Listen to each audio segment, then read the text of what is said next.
بسم اللہ الرحمن الرحیم۔ اللہم صلی علی سیدنا و مولانا محمد و علی آلہ و صحبہ وبارک وسلم۔ تحریک منہاج القرآن کے زیر اہتمام ملک بھر میں قائم 25,000 سے زائد مراکز علم، اور ان مرکز علم میں سے ایک مرکز علم وہ جو ہمارے گھر میں قائم کیا گیا ہے، اور الحمدللہ ہر جمعہ کی رات کو اس وقت یہ کلاس ہوتی ہے۔ الحمدللہ مراکز علم کا پہلے سیمسٹر کا 6 ماہ کا نصاب ہم اپنا مکمل کر چکے ہیں، اور بحمدہ تعالی دوسرا نصاب ہمارا جو سیدی شیخ الاسلام پروفیسر ڈاکٹر محمد طاہر القادری کی کتاب الروض الباسم من خلق النبی الخاتم صلی اللہ علیہ وآلہ وسلم کی لیکچرز پر مبنی ہے۔ یہ دوسرا سیمسٹر الحمدللہ جاری و ساری ہے، اور اس کی آج تیسری کلاس میں ہم سب موجود ہیں۔ معزز ناظرین اور معزز حاضرین، آج کی کلاس کا آغاز ہم درود و سلام کی صداؤں سے کرتے ہیں۔ جتنے بھی حاضرین ہیں وہ درود و سلام کی صدا بلند کریں گے، اور اس کے بعد پھر ہم آج کے لیکچر کا آغاز کرتے ہیں۔ پڑھیے اللہم،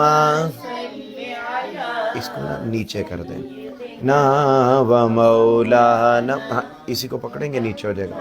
دن اللہم صلی، اینڈ تک کر دیں، سیدنا و مولانا محمد اللہم صلی علی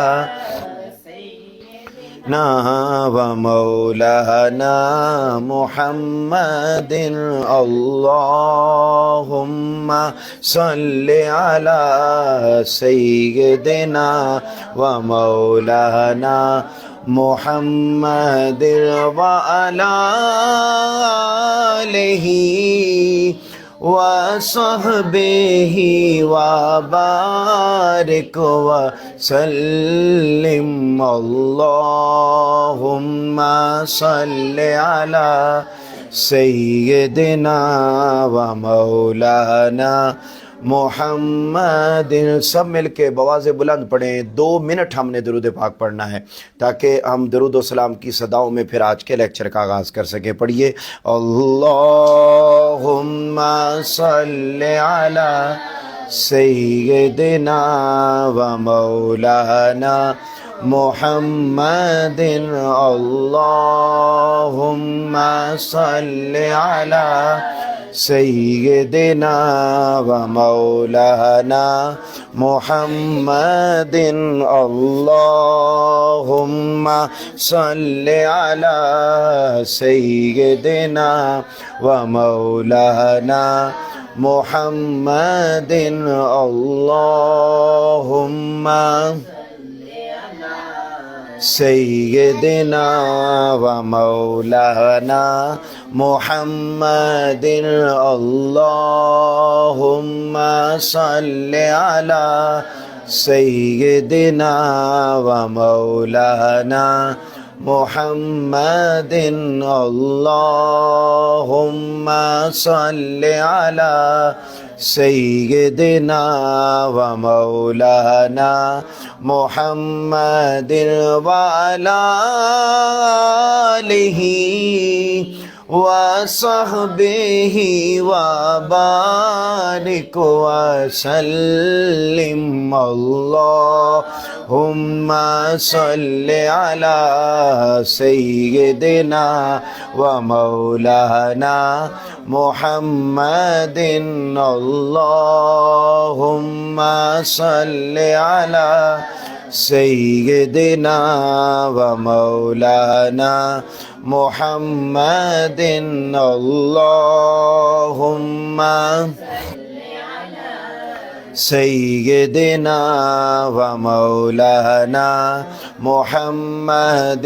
میرے مصطفیٰ میرے مجتبیٰ، میرے مصطفیٰ میرے مجتبیٰ، سا حسین آیا نہ آئے گا، سا حسین آیا نہ آئے گا، انہیں دیکھنا ہو جو خواب میں انہیں دیکھنا ہو جو خواب میں تو درود ان پہ پڑھا کرو اللہم صلی علی سیدنا و مولانا محمد وعلی آلہ وصحبہ وبارک وسلم۔ معزز ناظرین اور معزز حاضرین، آج ہم پہلے چیپٹر کی دوسری اور تیسری فصل کو آج کے لیکچر میں ہم پڑھنے جا رہے ہیں، الروض الباسم من خلق النبی الخاتم۔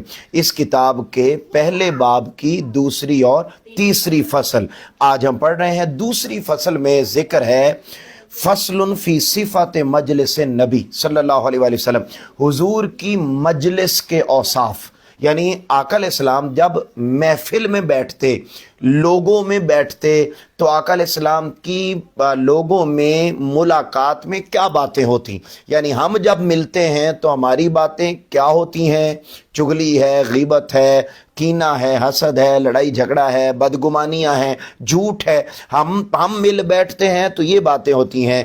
رسول پاک صلی اللہ علیہ وسلم جب مل بیٹھتے تھے تو کیا باتیں ہوتی تھیں، اور یاد رکھ لیں مجلس ایک بندے کے ساتھ بھی آپ کی مجلس ہے، دو بندے ہیں تو بھی مجلس ہے، تین ہیں، یعنی ایک سے لے کر ہزاروں لوگ ہوں تو وہ ساری اس بیٹھک کو، اس ملاقات کو ہم کیا کہتے ہیں جی؟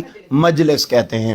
تو جیسے ہم یہاں 10-12 لوگ ہیں تو اسی طریقے سے آن لائن ہے تو یہ بھی ایک مجلس ہے، اور اگر ایک بندہ ہے تو یہ بھی ایک مجلس ہے۔ اچھا، ہم کسی ایک بندے سے ملتے ہیں تو ہماری باتیں کیسی ہونی چاہیے، یا ایک سے زائد لوگوں سے ملیں تو ہماری باتیں کیسی ہونی چاہیے، رسول پاک صلی اللہ علیہ وسلم کی کیسی ہوتی تھیں؟ پہلا جملہ ذرا سنیے، بڑا خوبصورت جملہ لکھا ہوا ہے کہ آقا علیہ السلام کی مجلس، کہ یعنی جب تاجدار کائنات صلی اللہ علیہ وآلہ وسلم لوگوں کے درمیان بیٹھتے تو تاجدار کائنات صلی اللہ علیہ وسلم کی مجلس کیسی ہوتی تھی؟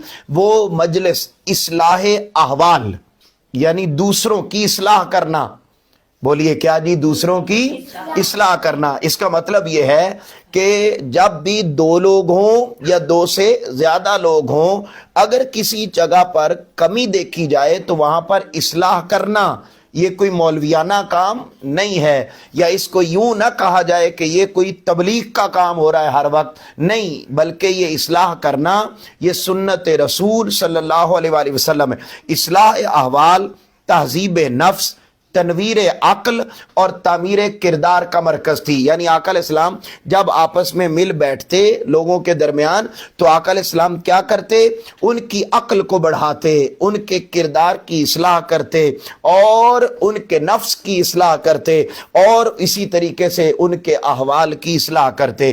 تو آقا علیہ السلام کی مجلس ایک تو ان کوالٹیز پر کی خوبی تھی۔ دوسری خوبی آپ کی مجلس کی یہ تھی کہ اس میں دنیاوی تفاخر، شور و غوغا، حسد و کینہ، کبر و رعونت، تمسخر و استہزاء، یعنی کسی کا مذاق آپ کی مجلس میں نہیں اڑایا جاتا تھا، آپ کی مجلس میں جھوٹ نہیں بولا جاتا تھا، آپ کی مجلس میں بیٹھ کر لوگ آپس میں کسی کے خلاف برائیاں نہیں کرتے تھے، کینہ نہیں کرتے تھے، بغض کا اظہار نہیں کرتے تھے، بلکہ اچھی باتیں دوسروں کے ساتھ کی جاتی تھیں۔ تاجدار کائنات صلی اللہ علیہ وآلہ وسلم کی مجلس کے اوصاف کے حوالے سے اس چیپٹر میں 2 احادیث بیان کی گئی ہیں، اور وہ دونوں احادیث ہی حضرت سیدنا امام حسن مجتبیٰ سے ہیں۔ حضرت امام حسن مجتبیٰ جو حضرت مولا علی المرتضیٰ کے لخت جگر اور بڑے ایمان کی علامت کے طور پر جانے جاتے ہیں، وہ حضرت امام حسن علیہ السلام ایک طویل روایت لے کر آئے، امام حسن بن علی ایک طویل روایت لے کر آئے، وہ بیان کرتے ہیں کہ امام حسین علیہ السلام فرماتے ہیں، یعنی حضرت امام حسن بیان کر رہے ہیں کہ حضرت امام حسین بیان کرتے ہیں کہ میں نے سیدنا علی المرتضیٰ سے حضور صلی اللہ علیہ وسلم کی مجلس کے بارے میں دریافت کیا کہ آقا علیہ السلام کی مجلس کیسی ہوتی تھی، تو حضرت مولا علی المرتضیٰ نے اپنے بیٹے حضرت امام حسین علیہ السلام کو فرمایا کہ حضور صلی اللہ علیہ وآلہ وسلم کی مجلس علم، حلم، حیا، امانت داری اور صبر کا مرقع ہوتی، آپ کی نشست و برخاست ہمیشہ اللہ کے ذکر کے ساتھ ہوتی۔ بڑی سادہ بات میں آسان الفاظ میں سمجھا دیتا ہوں کہ آقا علیہ السلام جب لوگوں سے ملتے تو گفتگو کرنے لگتے تو ابتدا اللہ کے ذکر سے کرتے، اور جب مجلس کو ختم کرتے تو اس کا اختتام بھی کس پر کرتے؟ اللہ کے ذکر سے۔ ہماری ملاقاتیں ہوتی ہیں ابتدا بھی چغلی سے اور اختتام بھی چغلی سے۔ اب دیکھیے حضور صلی اللہ علیہ وسلم جب کسی مجلس میں آخر میں پہنچتے، اب یہ بچے بڑی توجہ سے سنیں اور جاتے ہیں کلاس میں اور وہاں جا کے یہ میری سیٹ ہے، میری سیٹ پہ یہ بیٹھی ہوئی ہے، وہاں لڑتے ہیں جا کے، تو کلاس بھی ایک مجلس ہوتی ہے اور اپنی سیٹ کی خاطر۔ اب یہاں دیکھیں آقا علیہ السلام جب کسی مجلس میں آخر میں پہنچتے، لیٹ ہو جاتے اور یا آخر میں پہنچتے تو جہاں جگہ ملتی وہیں تشریف فرما ہو جاتے آقا علیہ السلام، اور آپ اپنے صحابہ کو بھی یہی حکم دیتے۔ ہمارے ہاں کیا ہوتا ہے؟ گردنیں پھیلانگ پھیلانگ کے آگے، یعنی آقا علیہ السلام کی ذات مبارکہ جب جہاں جگہ مل رہی ہے وہاں بیٹھ رہے ہیں تو پھر کسی اور کی کیا حیثیت رہ جاتی ہے؟ پھر حضور صلی اللہ علیہ وسلم حاضرین مجلس میں سے ہر ایک کی طرف یکساں توجہ فرماتے، یعنی آقا علیہ السلام جب مجلس میں بات کرتے تو اپنا چہرہ ساروں کی طرف کرتے، کیا اپنا چہرہ ساروں کی طرف کر کے بات کرتے، اور پھر آپ کی مجلس میں بیٹھنے والا ہر شخص یوں محسوس کرتا کہ وہ آپ کے نزدیک سب سے زیادہ تکریم کا حامل ہے۔ یعنی آقا علیہ السلام جب بات کرتے سب کو ایکول ٹریٹ کرتے، سب کی طرف توجہ کرتے، اور یہ نہیں کہ کسی ایک ہی بندے کو دیکھ کے بات کر رہے ہیں اور باقی سارے نگلیکٹ ہوتے رہیں، ایسا نہیں، بلکہ بڑی توجہ ہر ایک کی طرف دیکھ دیکھ کے بات کرتے۔ یہ آقا علیہ السلام کا کہ مجلس کا عمل تھا۔ پھر وہی ایک ہی حدیث ہماری چل رہی، کہتے ہیں جو شخص کسی ضرورت کے لیے آپ کو لے کر بیٹھ جاتا یا آپ کو کھڑا رکھتا، آپ اس وقت تک اس کے ساتھ رہتے جب تک کہ وہ شخص خود رخصت نہ لے لیتا۔ بیٹے اس بات کو سمجھیں، بڑی سادہ سی کہ آقا علیہ السلام کو کوئی شخص ملا تو آقا علیہ السلام اس کے لیے کھڑے ہو گئے، تو یہ نہیں کہتے تھے کہ یار میں نے ذرا جلدی ہے میں جانا ہے، نہیں، باقی کام رہتے ہیں رہ جائیں، جب تک اس کی ضرورت ہوتی اس وقت تک کھڑے رہتے۔ یا اگر کوئی شخص آپ کو لے کے بیٹھ جاتا تو آقا علیہ السلام اس کی بات اس وقت تک سنتے رہتے جب تک وہ سناتا۔ ہمارے اخلاق کا لیول تو اس قدر گرا ہوا ہے کہ ہم کسی کے لیے ٹائم نکالنا اب پسند نہیں کرتے، نہ مہمانوں کا آنا پسند کرتے ہیں، نہ میزبان بننا پسند کرتے ہیں، نہ ہمارے پاس ٹائم ہی نہیں ہے، ہم بس ہر وقت کام کام کام کام اسی کے اندر لگے ہوئے۔ اب آقا علیہ السلام کا کیا معاملہ تھا؟ آقا علیہ السلام جتنے کام کائنات میں کسی بندے کو ہو ہی نہیں سکتے، تاجدار کائنات صلی اللہ علیہ وسلم جتنے مصروف تھے۔ پھر حضور صلی اللہ علیہ وسلم کی مجلس میں آوازیں بلند نہ کی جاتی، کسی کی حرمت پر کوئی داغ نہ لگایا جاتا، اور نہ ہی کسی کی کمزوریوں کو اچھالا جاتا۔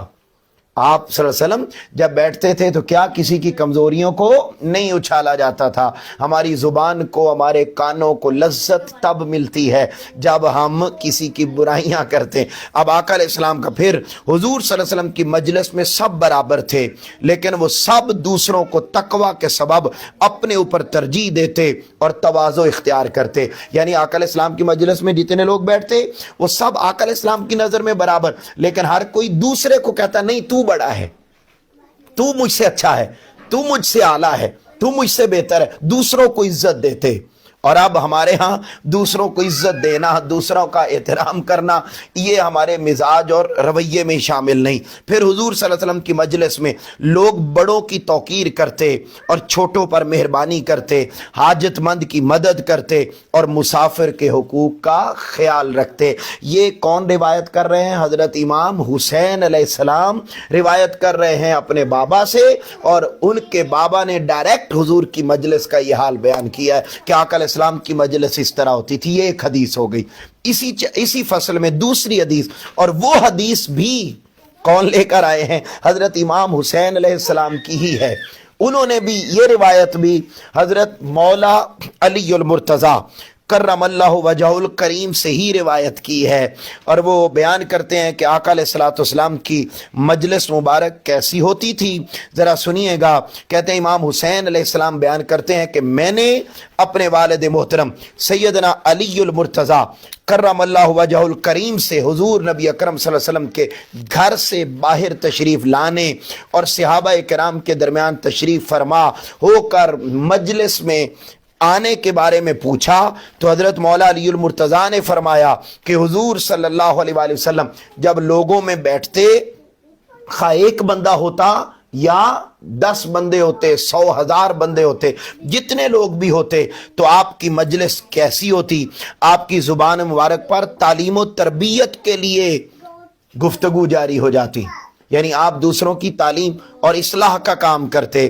اس کے علاوہ آپ غیر ضروری بات کبھی نہیں کرتے تھے، یعنی اس کا یہ مطلب بھی ہے کہ ہمیں بلا وجہ بولنا بھی نہیں چاہیے، بلا وجہ شور شرابہ بھی نہیں کرنا چاہیے، بلکہ بس وہ بات کریں جس بات سے دوسرے کو فائدہ پہنچے، اور وہ ہر اس بات سے احتراز کریں، اس بات سے بچیں جس سے دوسرے کو فائدہ نہ پہنچے۔ پھر آگے ذرا بڑی توجہ سے، بڑی محبت کے ساتھ یہ جملے سنیں کہ آقا علیہ الصلوۃ والسلام کا اخلاق کریمانہ کیسا تھا۔ کہتے ہیں حضور صلی اللہ علیہ وسلم لوگوں کے مابین باہم الفت و محبت پیدا فرماتے، انہیں گروہوں میں تقسیم کر کے ایک دوسرے سے متنفر نہ کرتے۔ تاجدار کائنات صلی اللہ علیہ وآلہ وسلم، بڑی خوبصورت اور بڑی ایمان افروز بات ہے کہ تاجدار کائنات صلی اللہ علیہ وسلم مجلس میں بیٹھ کر کسی دوسرے کے خلاف باتیں کر کے آپس میں نفرت پیدا نہیں کرتے تھے۔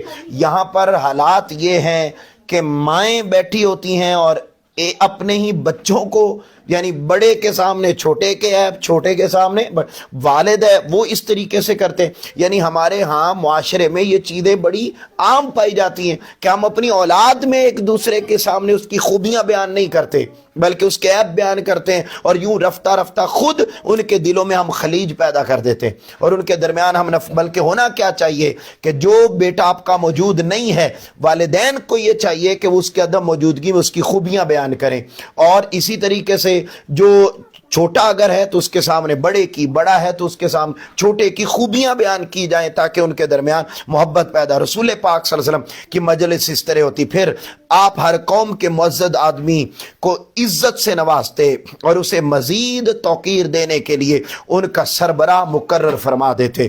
پھر آقا علیہ الصلوۃ والسلام لوگوں کو دوسروں کو تکلیف نہ دینے کی صرف نہ تلقین فرماتے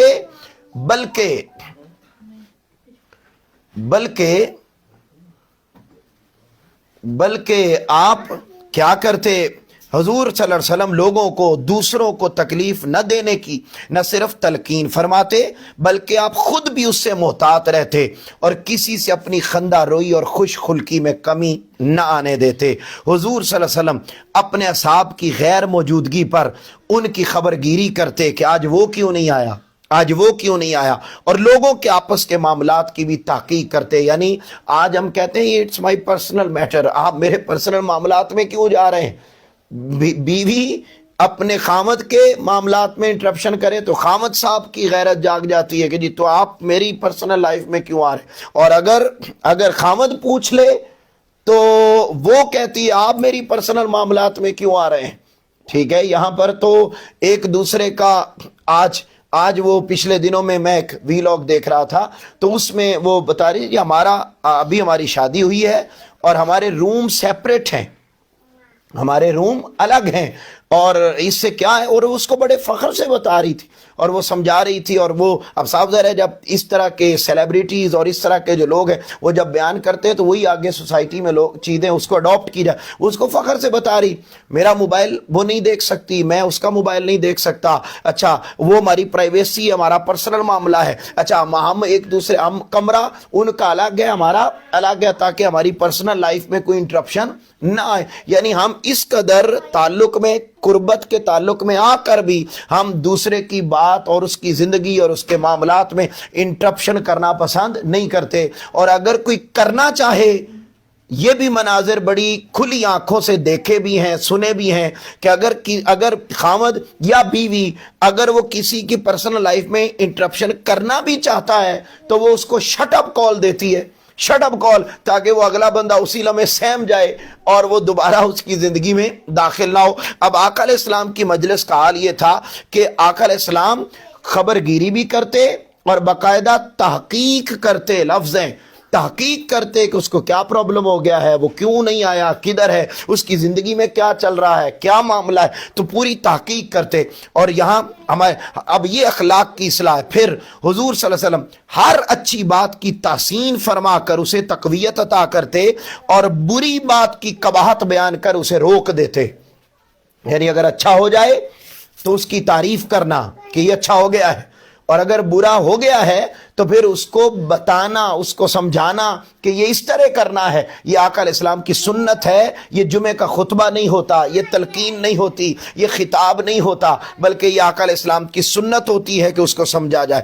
پھر حضور صلی اللہ علیہ وسلم ہر معاملے میں میانہ روی اختیار فرماتے، میانہ روی، خرچ میں بھی میانہ روی، گفتگو میں میانہ روی، نیند میں میانہ روی، گھر کے کام کاج میں بھی میانہ روی۔ ہم سب اوور برڈنائز ہیں، نیند ہماری کوئی نہیں، کھانا ہمارا کوئی نہیں، ہمارے زندگی کے معاملات اور لاہور جیسی زندگی میں ہم بالکل، یہ میرے سمیت ہم سب ان باتوں کو سمجھنے اور سیکھنے کی طرف آئیں گے تو ہمارا اخلاق بہتر۔ اب آقا علیہ السلام ہر معاملے میں میانہ روی اختیار فرماتے، اور پھر کیا، پھر کہتے ہیں اختلاف فرمانے والے نہ تھے۔ حضور صلی اللہ علیہ وسلم کبھی لوگوں کی تربیت اور اصلاح کے باب میں بے التفاتی سے کام نہ لیتے، یعنی آپ جب دوسروں کی اصلاح کرتے تو محبت بھرے انداز میں کرتے، محبت بھرے پیار بھرے انداز میں۔ اور یہاں پیار اور محبت سے بھی بات سمجھائی جائے تو سمجھتا ہے اگلا بندہ کہ پتہ نہیں یہ تو کوئی قیامت ہے جو میرے کو پہاڑ ہے بڑا میرے سر کے اوپر گرا دیا گیا، یہ ہوتا کون ہے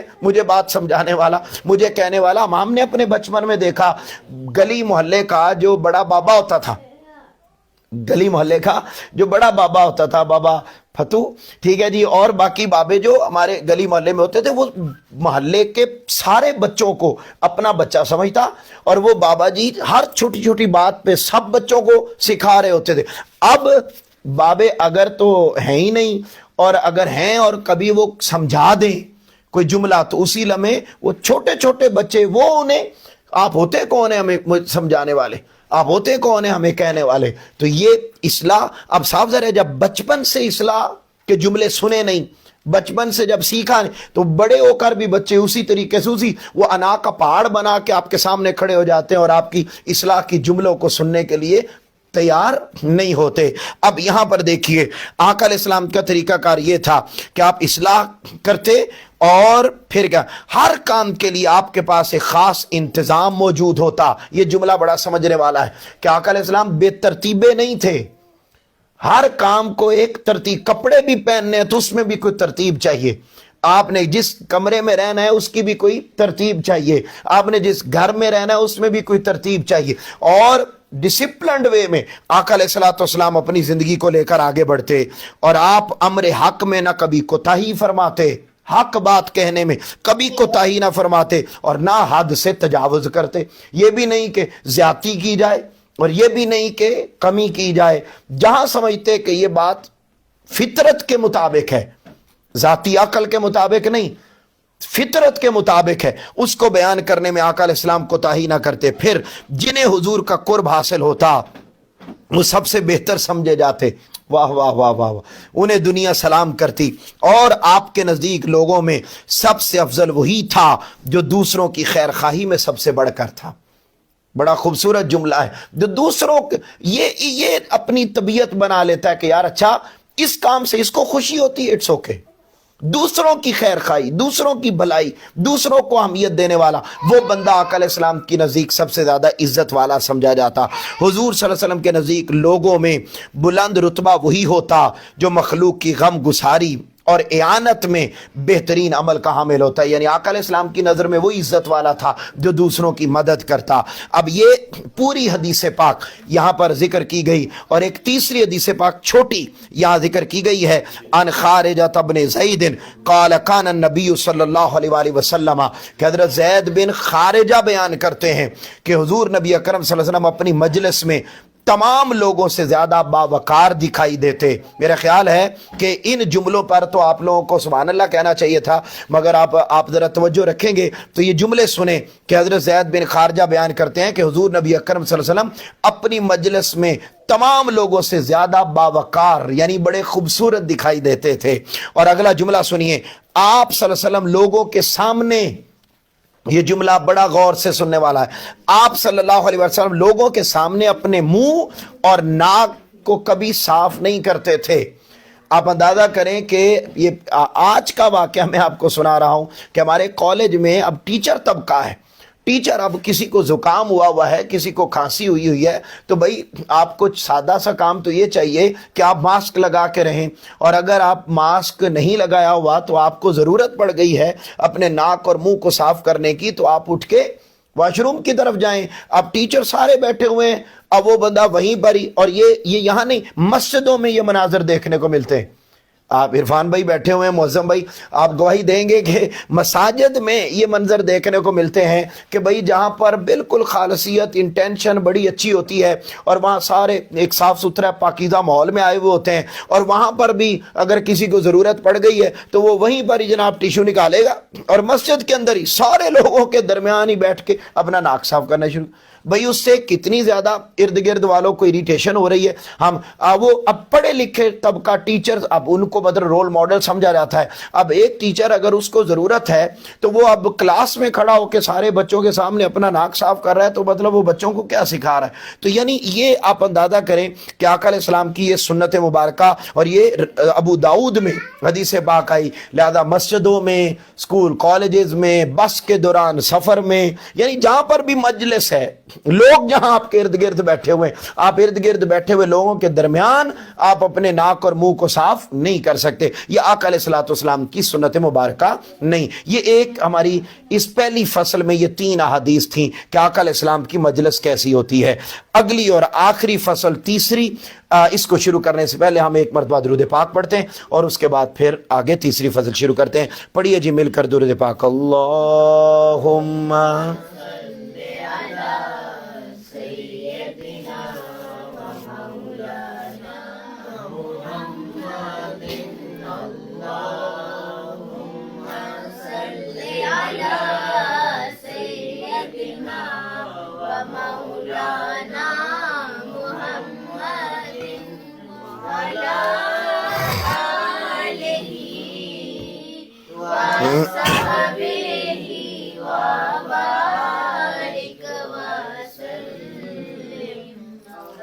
ماشاءاللہ بہت ہی خوبصورت انداز میں درود پاک پڑھا. اب تیسری فصل, جی پتہ چلا جی, بتائیں صحیح کہ دوسری فصل کی بات سمجھ میں آ گئی کہ آقا علیہ الصلوۃ والسلام کی مجلس میں نے بتایا خواہ دو لوگوں سے مجلس شروع ہو جاتی, 2 لوگوں سے آن ورڈ لاکھوں لوگ بھی آپ کے سامنے ہیں تو وہ ایک مجلس ہے.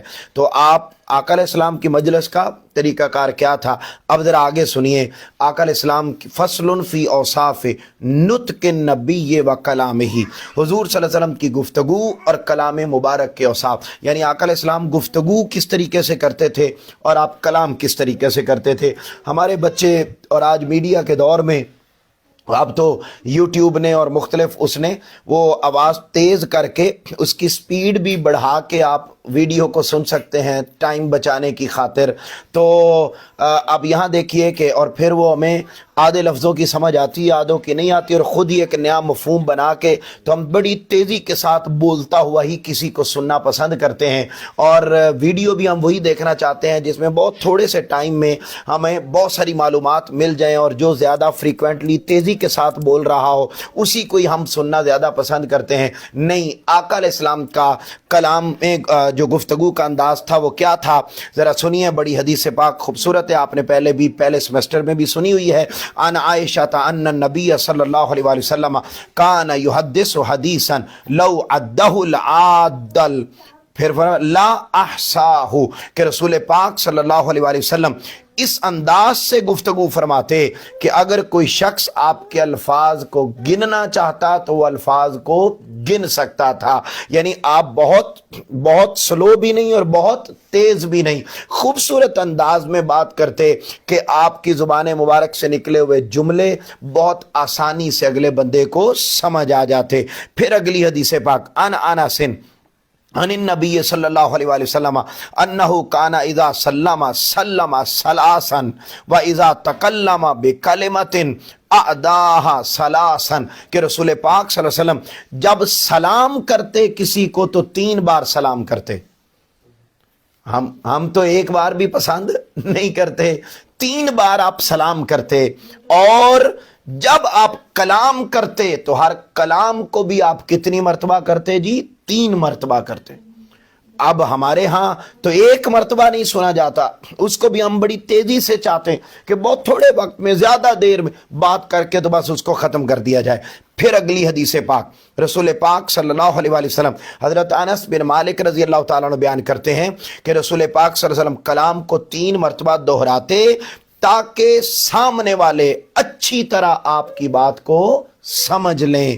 پھر حضرت ام المومنین حضرت عائشہ صدیقہ رضی اللہ تعالیٰ عنہ بیان کرتی کہ رسول پاک صلی اللہ علیہ وسلم تمہاری طرح جلدی نہیں بولتے تھے، بلکہ آپ ایسی گفتگو کرتے کہ جس میں ٹھہراؤ اور اتنا وقفہ ہوتا کہ جو بھی آپ کی بات سنتا وہ آسانی سے یاد کر لیتا تھا.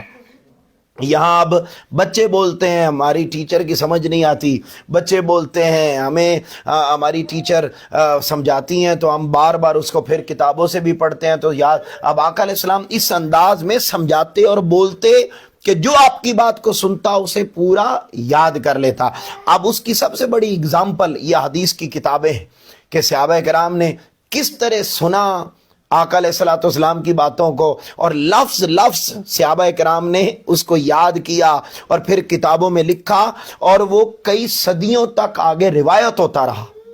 اس قدر آقا علیہ الصلوۃ والسلام کا یہ انداز گفتگو تھا کہ وہ اس قدر خوبصورت انداز میں کلام فرماتے. پھر اگلی حدیث پاک ہے حضرت ام المومنین حضرت عائشہ صدیقہ رضی اللہ تعالی عنہا ہی بیان کرتی ہیں کہ رسول اللہ صلی اللہ علیہ وسلم کا انداز گفتگو ایسا تھا کہ جس میں ہر لفظ جدا ہوتا اور ہر سننے والا بہت آسانی سے بات کو سمجھ جاتا. پھر حضرت جابر بن عبداللہ بیان کرتے ہیں کان فی کلام رسول اللہ ترتیل او ترسیل کہ رسول اللہ صلی اللہ علیہ وسلم ٹھہر کر اور صاف لفظوں میں بالکل کلیئر کٹ لفظوں میں کلام فرمایا کرتے تھے. پھر حضرت اگلی حدیث پاک سیدنا امام حسین علیہ السلام فرماتے ہیں، یہ بھی بڑی ایمان افروز حدیث پاک، جس طرح آپ نے پچھلے فصل میں سنا کہ حضرت سیدنا امام حسین علیہ السلام نے اپنی مجلس کے بارے میں اپنے بابا مولا علی المرتضیٰ سے پوچھا کہ آپ جب لوگوں سے کلام کرتے، کسی سے بھی ملتے تو آپ کی مجلس کا حال کیا ہوتا. اسی طریقے سے حضرت امام حسین علیہ السلام نے ایک دن مولا علی المرتضیٰ سے پوچھا کہ آقا علیہ الصلوۃ والسلام میرے نانا حضرت محمد مصطفیٰ صلی اللہ علیہ وآلہ وسلم کلام کس طریقے سے کرتے تھے. تو ذرا سنیے، مولا علی انہوں نے سوال کیا تو حضرت مولا علی المرتضیٰ نے جواب دیا کہ حضور صرف وہی کلام فرماتے، سننے والا ہے، جو باعث اجر و ثواب اور مبنی بر خیر ہو، اس کے علاوہ کلام ہی نہیں فرماتے تھے. اور جب آپ، اس کا مطلب ہے چغلی غیبت جھوٹ سارا کچھ نکل گیا، اس قدر کانشیس رہنا. جب آپ گفتگو فرماتے تو یہ عالم میں ادب تھا کہ حاضرین مجلس اس طرح سر جھکا لیتے جیسے ان کے سروں پر پرندے بیٹھے ہوئے ہوں. جب آپ کلام مکمل فرما کر خاموش ہو جاتے تو پھر اہل مجلس گفتگو کرتے. اب یہاں یہ بات بھی سمجھنے والی کہ ہم بعض اوقات کسی کی بات کو سن رہے ہوتے ہیں، یعنی ایک بندہ بات بول رہا ہے تو اگلا جو سننے والا ہے اس کی خواہش ہوتی ہے کہ یا تو میں نے ہنے ٹوک دیا یا پھر بس اس کی مکمل ہونے دیں تو میں ذرا اس کو فوری جواب دوں. یعنی ہم اس کی بات سمجھنے کے لیے نہیں سنتے، اس کو جواب دینے کے لیے سنتے. کیا اگلے کی بات سمجھنے کے لیے نہیں سنتے بلکہ جواب دینے. اور جو چپ ہوتے ہیں نا وہ بھی اس کو جواب دینے کے لیے ہوتے ہیں. اور ہم نے قسم اٹھا رکھی ہے کہ ہر بات کا رد جب تک ہم نے پیش نہ کیا تو اس وقت تک ہماری تو شان میں اتنی کمی واقع ہوگی کہ بس جیسے کائنات کوئی ساری کی ساری الٹ پلٹ ہو جائے گی۔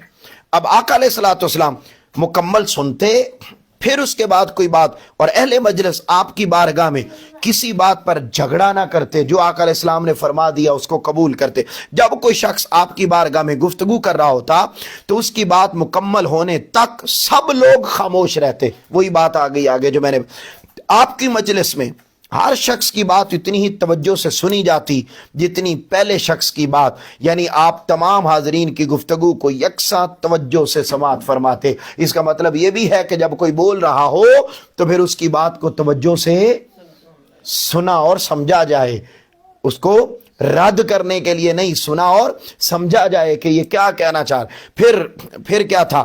لوگوں کی دل جوئی اور حوصلہ افزائی کا یہ عالم تھا کہ جن باتوں پر صحابہ کرام مسکراتے، واہ واہ واہ، آقا علیہ السلام بھی ان باتوں پر مسکراتے، وہ دل جوئی رکھنے، وہ مسکرا رہے، اور آپ بھی ان باتوں پر تعجب کا اظہار فرماتے جن باتوں پر صحابہ کرام تعجب کا اظہار فرماتے۔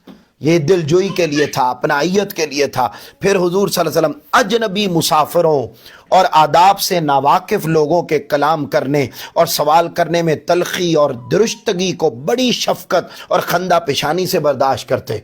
یعنی اگر کوئی بندہ آپ کے مزاج کے خلاف بھی بات کر رہا ہوتا تو اس کی بات کو شٹ اپ کال دے کے رد نہیں کرتے، بلکہ اس کو بھی مسکراتے ہوئے چہرے کے ساتھ سنتے کہ چلو میرے دماغ کے مطابق اگر یہ غلط بھی کہہ رہا ہے تو کم از کم اس کو اتنی عزت، اتنی آنر دی جائے کہ آخر وہ بات تو کر رہا ہے، اس کی بات کو سمجھ۔ اور اچھا، یہاں تک کہ بعض صحابہ کرام خود آپ کی مجلس تک اجنبی افراد کو لے کر آیا کرتے تاکہ ان کے ہر قسم کے سوالات سے خود بھی فائدہ اٹھائیں اور ادب کی وجہ سے جو باتیں صحابہ کرام خود نہ پوچھ سکتے تھے وہ بھی معلوم ہو جائیں۔ یہ بات سمجھیں یہ کیا ہے کہ آقا علیہ الصلوۃ والسلام صحابہ کرام یعنی ادب کی وجہ سے اگر کوئی بات خود نہیں پوچھ سکتے تو ایسے بندوں کو لے آتے جن کو آداب کا خیال نہیں ہوتا تھا، تو آقا علیہ السلام ان کی وہ جو سخت بات ہوتی تھی، سخت لہجہ ہوتا تھا، وہ سن کے تو ایسی تعلیمات ارشاد فرما دیتے جس سے صحابہ کرام کو بھی فائدہ ہو جاتا۔ اور اس طریقے سے آقا پھر آپ تاکیداً فرمایا کرتے تھے کہ جب کسی حاجت مند کو طلب حاجت میں دیکھو تو اس کی داد رسی اور حاجت روائی فوراً کیا کرو۔ اگر کوئی شخص آپ کے سامنے آپ کی تعریف کرتا، اب یہ جملہ بڑا توجہ طلب ہے، اگر کوئی شخص آپ کے سامنے آپ کی تعریف کرتا تو اسے پسند نہیں فرماتے تھے، البتہ بطور شکریہ کوئی آپ کے لیے تعریف کا کلمہ کہہ دیتا تو آپ بس سکوت ارشاد بالکل چپ ہو جاتے۔ ٹھیک ہے جی، یہ آقا علیہ السلام تعریف کو پھر آپ کبھی کسی کی گفتگو نہیں کاٹتے تھے۔ اگر کوئی شخص حد سے تجاوز کرنے لگتا تو اسے روک دیتے یا مجلس سے تشریف لے جاتے تاکہ وہ خود ہی رک جائے۔ دو اعتبار سے، اگر تعریف زیادہ کرنے لگ گیا یا بے ادبی زیادہ کرنے لگ گیا تو آقا علیہ السلام بس کیا کرتے تھے؟ اٹھ کے چلے جاتے تھے۔ یہ آقا علیہ السلام کا معاملہ تھا۔ پھر اگلی حدیث پاک یہ بھی کون لائے ہیں؟ حضرت ہند بن ابی حالہ۔ یہ کون ہے؟ حضرت امام حسن بن علی رضی اللہ تعالیٰ عنہ بیان کرتے ہیں کہ میں نے اپنے ماموں، یعنی حضرت امام حسن کے ماموں ہیں حضرت ہند بن ابی حالہ، بڑا پیارا سا نام ہے، پوچھتے ان سے پوچھا، اور وہ سب سے بہتر حضور نبی اکرم صلی اللہ علیہ وسلم کے اوصاف مبارک کو بیان فرمانے والے تھے۔ میں نے پوچھا مجھے آپ کی گفتگو کے اوصاف بیان فرمائیے کہ آقا علیہ السلام کس طرح گفتگو کرتے۔ تو حضرت ہند بن ابی حالہ بیان کرتے ہیں کہ رسول پاک صلی اللہ علیہ وسلم مسلسل آخرت کے غم کی کیفیت میں رہتے اور ہمہ وقت امور امت کی فکر میں رہتے۔ آپ کا کوئی لمحہ بھی فارغ نہیں گزرتا تھا، کوئی لمحہ بھی آپ کا فارغ نہیں گزرتا، ہر وقت کوئی نہ کوئی کام، سوائے اس کے کہ آپ آرام کرنا ہے، کوئی نہ کوئی ایک کام کر رہے ہیں اگلا پڑا ہوا ہے، ایک کر رہے ہیں اگلا پڑا ہوا ہے۔ آپ ٹائم نال ہی تھک جانے، ایک ادھا کیتا تے بس تھک ہیں۔ نہیں وہ ٹھیک ہے، اچھی بات ہے، سنت پہ عمل، یہی تو میں بتا رہا ہوں کہ یہ سنت ہے تاکہ مزید باتیں کلیئر ہو جائے کہ ہر وقت کوئی نہ کوئی کام پینڈنگ، یعنی رات کو جب آپ سوئیں تو پینڈنگ ہی پڑے ہوئے ہو کہ کل یہ کرنے. پھر حضور صلی اللہ علیہ وسلم کا کلام اقدس مختصر مگر جامع الفاظ پر ہوتا، یعنی آپ بڑی بات کو چھوٹے جملوں میں بیان فرماتے. پھر آپ کا کلام بالکل واضح ہوتا، نہ فضول اور طویل کلام آپ کبھی نہیں فرماتے تھے، اور نہ ہی انتہائی مختصر کہ اگلے بندے کو بات سمجھ میں ہی نہ آئے. پھر آپ نہ کبھی کسی سے زیادتی کرتے، نہ کبھی کسی کی اہانت و بے توقیری کرتے. آپ ہر نعمت کی قدر فرماتے، ہر نعمت کی قدر فرماتے. یہ جملہ بڑا توجہ طلب ہے. آپ کی بیڈ شیٹ بھی آپ کی نعمت ہے، آپ کا انٹرنیٹ کا کنیکشن بھی آپ کی نعمت ہے، آپ کی سبزی بھی آپ کی نعمت ہے، دودھ وہ بھی آپ کی نعمت ہے. الغرض آپ کے گھر میں سوئی سے لے کر ہوائی جہاز تک اگر چیزیں موجود ہیں وہ ساری نعمت ہیں. اب نعمت کی قدر کیا ہوتی ہے؟ آپ اس کی صفائی کا خیال رکھیں، اس کی ستھرائی کا خیال رکھیں. یعنی ہر چیز کا ایک ادب ہے. کیا ہر چیز کا ایک ادب ہے؟ باہر سے آپ چیز خرید کر لائے ہیں تو یہ اب ادب ہے اس شے کا کہ آپ اس کو اسی ٹائم اس کی پراپر جگہ پر رکھیں. اسی کو انصاف یہ نہیں کہ ہفتہ ہفتہ اسی طرح خرید کے لائی ہوئی چیز بھی ویسے شاپروں میں ہی بند پڑی رہتا کہ وہی خراب ہو جائے. یہ یعنی اس کپڑے آپ نے خریدے ہیں، ان کا بھی ایک ادب ہے. یہ نہیں ہے کہ کپڑے دھو کے تو آپ نے جناب گندی دیواروں پہ، لاہور کی ساری خواتین، ٹھیک ہے جی، اور اب تو دیہاتوں میں بھی یہ کلچر آ گیا کہ وہاں پر دیواروں پہ ڈال دے جی، اور اس کیا ہوتا ہے جی وہاں پر وہ صاف نہیں ہے تو کیا ہے وہ اس کی ادب بے ادبی ہے. وہ لباس آپ کی نعمت تھا. الغرض یعنی کوئی بھی چیز ہے تو اس کا کیا وہ آپ کے لیے کیا ہے؟ اولاد سب سے بڑی نعمت ہے. اولاد کی تربیت کرنا، اس کی صفائی ستھرائی کا خیال رکھنا، یعنی جو چیز آپ کو میسر آئی ہے اس کا ادب یہ بہت زیادہ ضروری، وہ نعمت ہے. فرمایا کیا کرتے؟ نعمت کی قدر فرماتے. اور اگرچہ وہ معمولی ہی کیوں نہ ہو، معمولی ہی کیوں نہ ہو، یہ بچوں کے کھلونے ہی کیوں نہیں ہیں، یہ بھی نعمت ہے. اب ان کی بھی قدر. اور آپ کبھی کسی نعمت کی مذمت نہ کرتے، ٹھیک ہے جی، اس کے عیب نہ نکالتے، اس کے خلاف بات نہ کرتے. پھر بالکل ختم کر رہا ہوں جی. حضرت ام معبد، واہ واہ واہ، جنہوں نے آقا علیہ السلام کا حسن مبارک بیان کیا، اور وہ بیان کرتی ہیں کہ آپ کی گفتگو ہمیشہ شیریں ہوتی، بے فائدہ یا لغو ہرگز نہ ہوتی. آپ کی گفتگو گویا موتیوں کی لڑی ہوتی جس سے موتی جھڑ رہے ہوتے تھے. واہ واہ واہ. اور اگلا جملہ سنیں، ان ام معبد قالت کان اذا سمتا فعلیہ البہاء واذا نطق فعلیہ وقار لہو کلام کا خارا ذات النظم. جملے سنیے اب ترجمہ. کہتے ہیں جب آپ صلی اللہ علیہ وسلم سکوت فرماتے یعنی جب چپ ہوتے تو نہایت باروب دکھائی دیتے، اور جب آپ کلام فرماتے تو بہت پروقار لگتے، اور آپ کا کلام موتیوں کے ہار کی مثل ہوتا تھا. آقا علیہ السلام کا کلام. اور پھر آخری حدیث پاک اس فصل کی، کان اذا حدث تبسم فی حدیثہ ہی، کہ حضور صلی اللہ علیہ وآلہ وسلم جب بھی گفتگو فرماتے تو آپ کے چہرے انور پر تبسم ہوتا، مسکراہٹ ہوتی. ان ابی الدرداء قال کان رسول اللہ صلی اللہ علیہ وسلم اذا حدث بحدیث تبسم فی حدیثہ، کہ حضرت ابو الدرداء رضی اللہ تعالیٰ عنہ بیان کرتے ہیں کہ رسول اللہ صلی اللہ علیہ وسلم جب گفتگو فرماتے تو اپنی گفتگو کے دوران تبسم فرماتے، یعنی سڑے ہوئے لہجے کے ساتھ، وٹاڑے چہرے جناب ہیں، اور بڑے عجیب انداز میں گھٹن والے چہرے کے ساتھ یہ آقا علیہ السلام گفتگو نہیں فرماتے تھے، بلکہ ہمیشہ مسکراتے ہوئے چہرے کے ساتھ تاجدار کائنات صلی اللہ علیہ وآلہ وسلم گفتگو فرمایا کرتے تھے. یہ دوسری اور تیسری فصل یہ آج الحمدللہ مکمل ہو گئی، اور اس کے بعد پھر ہم انشاءاللہ اس کی چوتھی فصل وہ ہم اگلے لیکچر میں انشاءاللہ العزیز مکمل کریں گے. مجھے امید ہے کہ ہمیں یہ باتیں سمجھ بھی آئی ہوں گی، اور اس کے ساتھ ساتھ ہم دعا گو ہیں کہ اللہ رب العزت کم از کم اخلاق میں ہمیں وسعت قلبی عطا فرمائے، وسعت قلبی عطا فرمائے. مذہبی طبقہ ہو، سیاسی طبقہ ہو، یا کوئی بھی طبقات موجود ہیں، ہم دوسرے کے نظریات کو، دوسرے کے خیالات کو برداشت کرنا پسند نہیں کر رہے، اور جب کہ معاشرے پورے کا پورا جہنم اسی وجہ سے بنا ہوا ہے کہ ہم دوسرے کے نظریات کو عزت نہیں دیتے، اور وہ سلسلہ آپ کی گھر کی چار دیواری سے ہی شروع ہو جاتا ہے کہ یہاں ہم آپس میں ایک دوسرے کے نظریات کو قبول کرنا پسند نہیں کرتے۔ اللہ رب العزت ہمیں وسعت قلبی کی خیرات عطا فرمائے، اور یوں ہدایت اور نیکی کے کام پر گامزن رہنے کی بھی توفیق عطا فرمائے۔ کھڑے ہو جائیں، سلام پڑھتے ہیں، اور اس کے بعد پھر انشاءاللہ دعا ہو جائے گی۔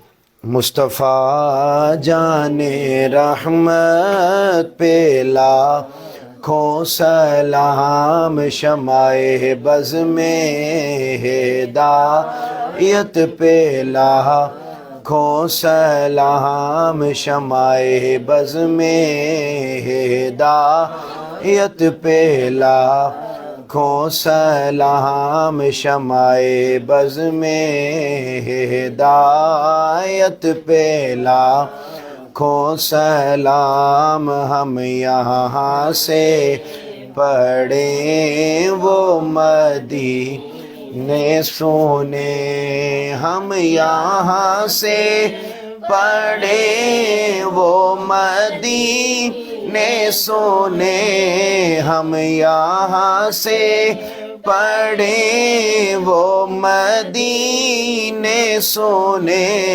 ان کی اعلیٰ سماعت پہ لاکھوں سلام، مصطفیٰ جان رحمت پہ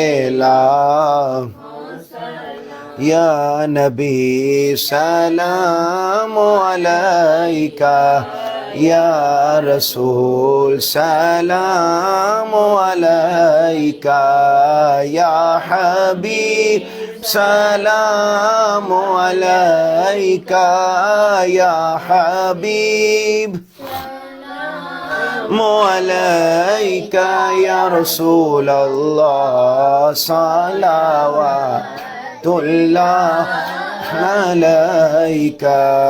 عظمتوں کے تاج والے، دو جہاں کے راج والے، عرش کی معراج والے، عرش کی معراج والے، یا رسول اللہ آسیوں کی لاج والے، یا نبی سلام علیکہ، یا رسول سلام علیکہ۔ اللہم صلی علی محمد وآل محمد، اللہم صلی علی محمد وآل محمد، اللہم صلی علی محمد وآل محمد۔ معظم بھائی دعا فرمائیں۔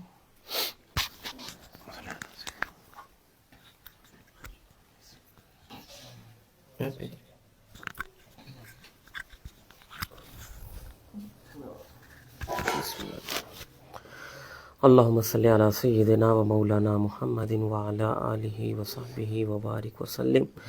اللہم ربنا آتنا فی الدنیا حسنۃ وفی الآخرۃ حسنۃ وقنا عذاب النار۔ باری تعالی ہم سب کا یہ مرکز علم کا تیسرا لیکچر، یہاں پر جو آقا علیہ الصلوۃ والسلام کی احادیث اور اخلاق حسنہ کو بیان کیا گیا، یہ بیان کرنا اپنی بارگاہ میں قبول و منظور فرما۔ باری تعالیٰ اس کلاس کو اپنی بارگاہ میں شرف قبولیت عطا فرماتے ہوئے باری تعالیٰ ہم سب کو جو کہا گیا اس پر عمل کرنے کی توفیق عطا فرما۔ باری تعالیٰ یہ جو سلسلہ چلا ہے، ہمیں اس سلسلے کو استقامت کے ساتھ آگے چلانے کی توفیق عطا فرما۔ پوری پاکستان میں بلکہ پورے دنیا میں جو مراکز علم قائم ہو رہے ہیں باری تعالیٰ علم کے فروغ کے لیے ان کو کامیابیاں عطا فرما۔ حضور شیخ الاسلام کو صحت و تندرستی والی عمر خضر عطا فرما۔ تحریک منہاج القرآن اور اس کے جملہ فورمز کے کارکنان، عہدیداران، وابستگان دنیا میں جہاں کہیں ہیں باری تعالیٰ سب کی خیر فرما۔ باری تعالیٰ اور بھی جو ہمارے دلوں میں دعائیں ہیں، آرزویں ہیں، تمنائیں، باری تعالیٰ ان سب کو قبول و منظور فرما۔ لی خمسۃ نطفی بہا حر الوباء الحاتمہ المصطفیٰ والمرتضیٰ وابناہما والفاطمہ وصلی اللہ تعالی علی حبیبہ خیر خلقہ سیدنا و مولانا محمد وعلی آلہ وصحبہ اجمعین۔